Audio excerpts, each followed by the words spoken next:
ಸುಡ್ತಾ ಇವೆ ಅನ್ನೋವಂಥದ್ದು ಇವತ್ತು ಪೂರ್ತಿ ಇವತ್ತು ಅದನ್ನು ತನಿಖೆ ಆಗಬೇಕು. ಯಾಕಂದರೆ ಭಾಳ ಕಡೆ ಇಂಥ ಘಟನೆಗಳಾಗ್ತಾಯಿವೆ. ಕಾರುಗಳು ಸುಡ್ತಾ ಇವೆ, ಜೀವಂತ ದಹನ ಆಗ್ತಾಯಿದ್ದಾರೆ.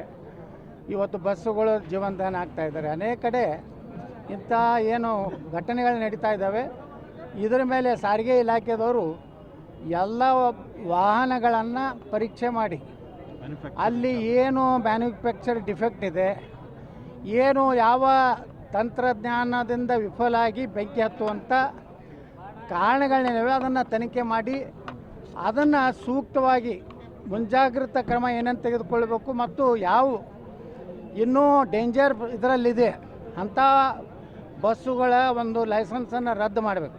ಇಲ್ಲಾಂದರೆ ಅಮಾಯಕ ಜನ ಇವತ್ತು ಜೀವಂತ ದಹನ ಆಗುವುದು ಭಾಳ ಅತ್ಯಂತ ನೋವಿನ ಸಂಗತಿ.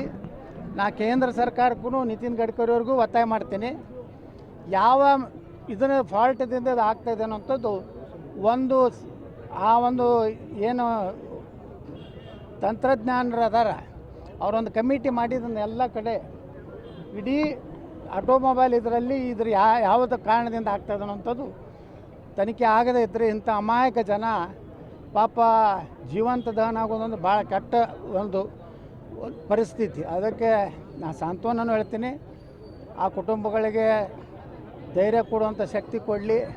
ಆದರೆ ಮುಂದಿನ ದಿವಸಗಳಲ್ಲಿ ಇದು ಪೂರ್ತಿ ನಿಲ್ಲಬೇಕನ್ನುವಂಥ ಒತ್ತಾಯವನ್ನು ಕೇಂದ್ರ ಸರ್ಕಾರ ಮತ್ತು ರಾಜ್ಯ ಸರ್ಕಾರ ಮಾಡ್ತಾರೆ. If you like this video ಬೇಗ ಲೈಕ್ ಮಾಡಿ, ಕಾಮೆಂಟ್ ಮಾಡಿ, ಶೇರ್ ಮಾಡಿ ಹಾಗೂ ಯೋಯೋ ಟಿವಿ ಕನ್ನಡವನ್ನು ಸಬ್ಸ್ಕ್ರೈಬ್ ಮಾಡಿ.